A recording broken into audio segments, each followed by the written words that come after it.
નમસ્કાર, આપ સૌનું સ્વાગત. મંદિરમાં પ્રવેશ કરતી વખતે ભક્તો ઘંટ વગાડે છે અને પછી અંદર જાય છે. મંદિરની મુલાકાત લીધા પછી ઘંટ વગાડવાના આધ્યાત્મિક અને ધાર્મિક પાસાઓ છે. પરંતુ શું તમે જાણો છો કે મંદિરના ઘંટને લઈને વાસ્તુશાસ્ત્રમાં કેટલા નિયમો આપવામાં આવ્યા છે? વાસ્તુશાસ્ત્રમાં મંદિરની ઘંટને સકારાત્મક ઉર્જા સાથે જોડવામાં આવી છે. વાસ્તુશાસ્ત્ર અનુસાર મંદિરની ઘંટ સકારાત્મક ઉર્જાનું પ્રતીક હોય છે.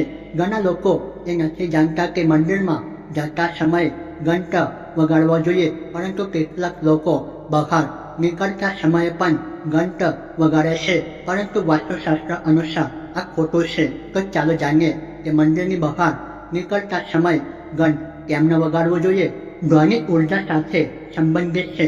એવું કહેવાય છે કે જ્યારે પણ મંદિરના દર્શન કર્યા પછી ઘંટ વગાડવામાં આવે છે, ત્યારે ઘંટનો અવાજ આસપાસના લોકોને ઉત્તેજિત કરે છે.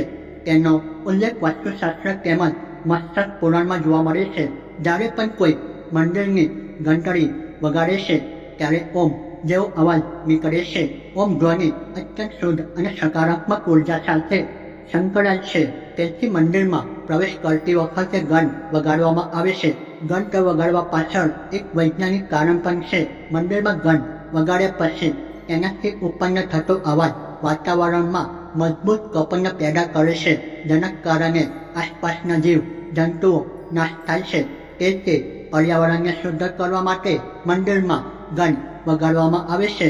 ઘણા લોકોના મનમાં આ પ્રશ્ન ઉદ્ભવે છે કે શું મંદિરથી બહાર નીકળતી વખતે ફરીથી ઘંટ વગાડવો જોઈએ? ઘણા લોકો વિચાર્યા વગર ઘંટ વગાડતા મંદિરમાંથી નીકળી જાય છે.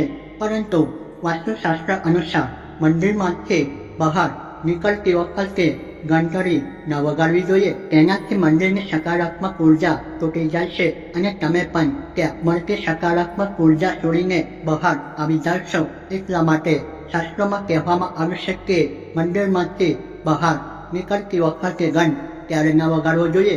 તો દોસ્તો, આ હતી સંપૂર્ણ માહિતી. મંદિરમાંથી આપણે જ્યારે બહાર નીકળીએ તો ઘંટ કેમ ન વગાડવો જોઈએ. તો આ માહિતી પસંદ આવી હોય તો વિડીયોને લાઈક કરી ચેનલ સબસ્ક્રાઈબ કરી શકો છો. અહીંયા સુધી વિડીયો જોવા બદલ તમારો ખૂબ ખૂબ આભાર.